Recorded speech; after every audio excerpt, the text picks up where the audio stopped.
Aujourd'hui, je vais te parler d'un sujet qui pique un peu, le découvert bancaire. Si tu veux arrêter de te retrouver dans le rouge chaque mois et reprendre le contrôle de ton budget, reste bien jusqu'à la fin parce que j'ai des astuces qui ont fait leurs preuves. Alors t'as sûrement entendu dire que l'inflation ralentit, mais spoiler, ça veut pas dire que les prix baissent. Ils continuent d'augmenter, juste un peu moins vite. Super, hein? Bref, on est tous sous pression et il est temps de passer à l'action pour mieux gérer notre argent. Allez, c'est parti!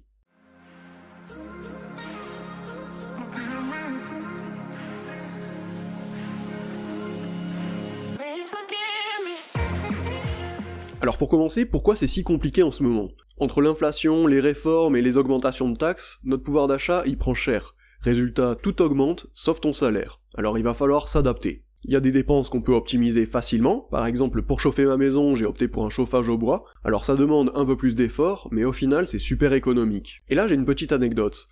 Ma tronçonneuse, elle est tombée en panne pile au mauvais moment quand je faisais mon bois pour l'hiver, et plutôt que d'en acheter une autre ou de la faire réparer par un pro, j'ai bricolé moi-même avec des tutos YouTube, et résultat, zéro frais et une bonne dose de fierté. Souvent, tu peux te débrouiller toi-même pour régler tes problèmes sans faire appel à un professionnel, et là tu fais des grosses économies d'argent.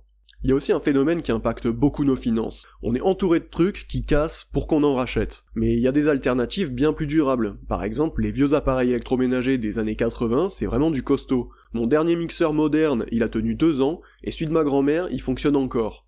Pareil pour les machines à coudre manuelles. Pas de gadgets inutiles, juste du fiable et du réparable. Les trucs d'avant, ils duraient une vie, et aujourd'hui ton grille-pain, il lâche avant que ton pain soit grillé. Si tu veux faire des économies rapidement, regarde aussi tes courses. Avant, je faisais n'importe quoi. Plusieurs allers-retours au supermarché chaque semaine, il me manquait un truc, allez hop, j'y retournais. Et je ressortais avec des chips, du soda et des trucs inutiles, tout ça parce que j'avais oublié du gruyère râpé. La solution, c'est de planifier tes repas pour la semaine. Tu te prends 1 heure le week-end, tu fais une liste précise de ce dont t'as besoin et tu t'y tiens. Ça marche du tonnerre. En plus, cuisiner moi-même avec des produits de base, c'est beaucoup moins cher que des plats préparés et bien meilleur pour la santé. Aussi, si tu bosses loin, prépare tes repas à l'avance. Tu prends un petit moment le week-end pour faire ça et t'as tous tes repas qui sont prêts pour la semaine. Résultat, plus besoin de dépenser au resto ou au snack le midi. Ton porte-monnaie te dira vraiment merci. Niveau budget, j'ai aussi une astuce qui rapporte gros. Renégocie tes contrats. Assurance, internet, téléphone, tout y passe. Par exemple, j'ai fait croire à mon assureur que la concurrence me proposait un meilleur tarif et bam, moins 20% sur mon assurance voiture. Juste en bluffant un peu. Et franchement, ça se tente.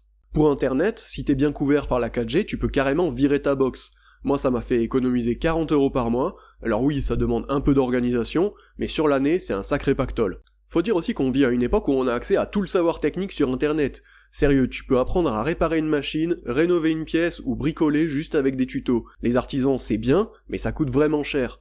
Pour des trucs simples, ça vaut souvent le coup de se débrouiller, investir dans quelques outils de base comme une perceuse ou une ponceuse, ça peut te faire économiser une fortune sur le long terme. Donc voilà, avec ces quelques astuces, t'as toutes les cartes en main pour ne plus être à découvert. Alors oui, ça demande un peu d'effort de planification, et parfois de sortir de sa zone de confort, mais crois-moi, ça peut vraiment valoir la peine. Si cette vidéo t'a été utile, n'hésite pas à laisser un commentaire ou à mettre un like, ça fait toujours plaisir, et je te dis à la prochaine pour une prochaine vidéo. Allez, salut!